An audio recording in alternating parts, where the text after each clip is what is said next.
আসসালামু আলাইকুম সবাইকে। আমরা আছি জনাব সাইদুল ভাইয়ের সাথে। তার সাথে আজকে আমরা কিছু কথোপকথন করব। 22 মার্চ 2026 ফরিদপুর জেলা স্কুলের ঈদ পুনর্মিলনী অনুষ্ঠান নিয়ে তার সাথে আমরা কিছু আলাপ আলোচনা করতে চাচ্ছি। সাইদুল ভাই, কেমন আছেন আপনি? জি, আমি আছি আলহামদুলিল্লাহ ভালো।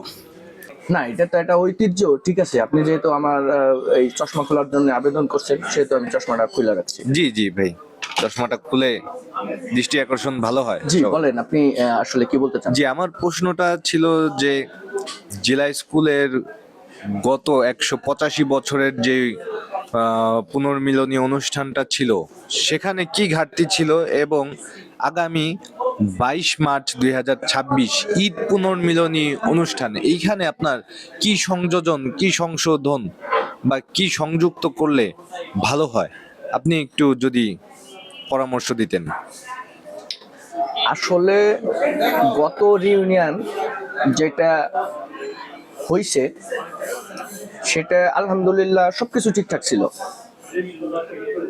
কিন্তু মানে আমার এবং আমার জুনিয়র যত ভাই ব্রাদার আছে, বর্তমান যারা রানিং স্টুডেন্ট, তারা পর্যন্ত সবার একটা দাবি আছে।